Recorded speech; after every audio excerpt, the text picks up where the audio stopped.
All right, let's get right into it. Today, we're going to unpack one of the great mathematical detective stories of all time, the incredible quest to tame the wild, chaotic, and absolutely beautiful world of prime numbers.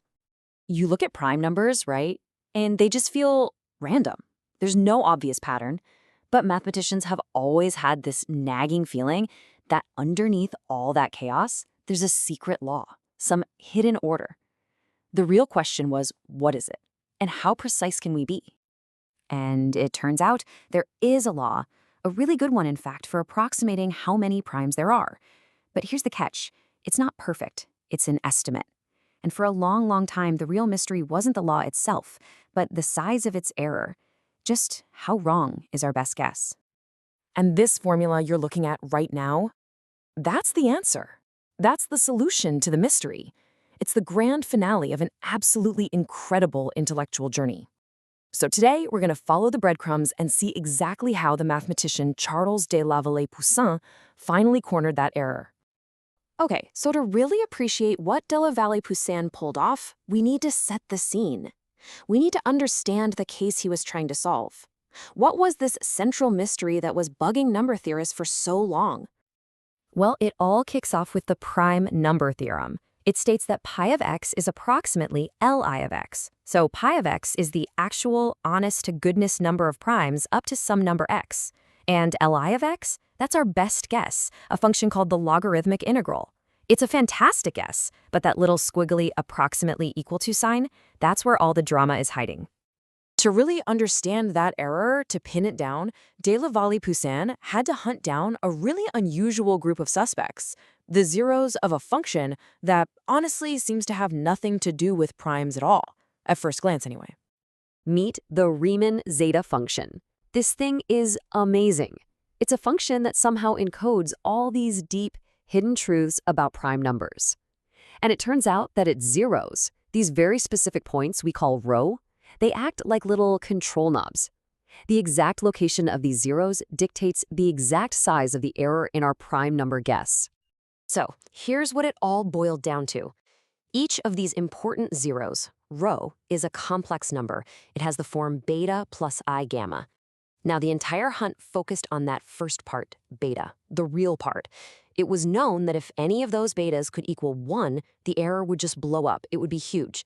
So the mission was clear. Prove that beta is always strictly less than 1, no exceptions. But how do you prove that? The mathematical tools they had just weren't strong enough. To prove that no zero could ever touch that critical line, he had to invent something new. A brilliant, and you won't believe this, a surprisingly simple key. And this is what's so beautiful about so much of mathematics, right? You have this monster of a problem, a mystery that's been around for over a century, and it was about to get cracked wide open by an idea you could literally write on a napkin. And this is it. Seriously, this is the key. It's a simple trigonometric identity.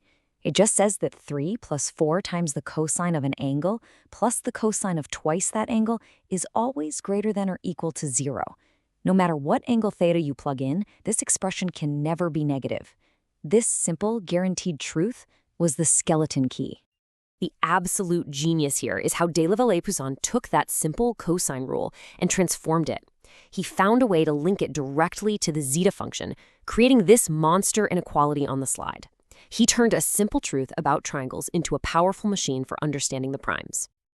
Okay, so he's forged his new tool. Now let's watch how he uses it. Let's see the step-by-step chain of logic he built to finally corner those zeros. So the first critical move was to connect his powerful new inequality directly to the suspects he was hunting, the zeros.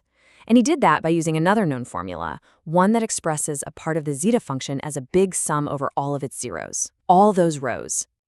By smashing these formulas together, he created this beautiful logical contradiction.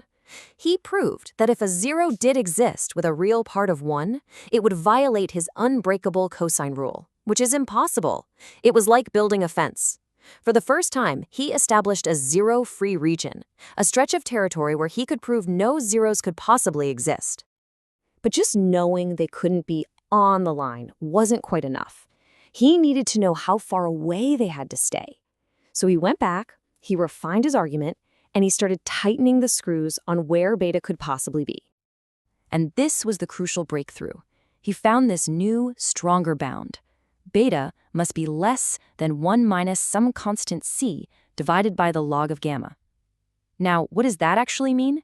It means that as the zeros get higher up, as gamma gets bigger, they are forced to be even further away from that critical line of 1.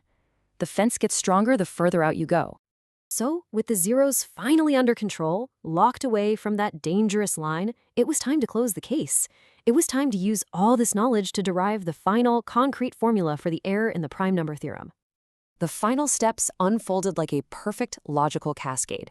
First, he used his new bound on beta to get a handle on that sum over all the zeros.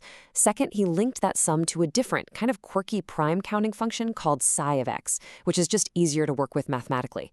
Third, he figured out a precise error for that function. And finally, he translated that result back into the language of pi of x, our original prime counting function. And after all that work, after wrestling with these huge abstract ideas, the final prize was in sight. A formula that didn't just say the estimate was good, but specified exactly how good. And here it is, the de la Vallée Poussin theorem. It's just beautiful. It gives us a rock-solid formula for the error. It tells us that as x gets bigger and bigger, that error on the right side shrinks towards 0 at a specific known rate. The error was officially tamed. I mean, you can't overstate this. This was a monumental achievement. He transformed the prime number theorem from a pretty good guess into a rigorous, powerful tool with a mathematically proven error bar. The apparent chaos of the primes had finally been contained. But you know how it goes in math. You close one case and it just opens another one. De la Vallée Poussin's error bound is incredible, but is it the best one possible? The famous Riemann hypothesis suggests that the zeros are even more well-behaved, which would mean an even smaller error. And that, well, that's a detective story for another day.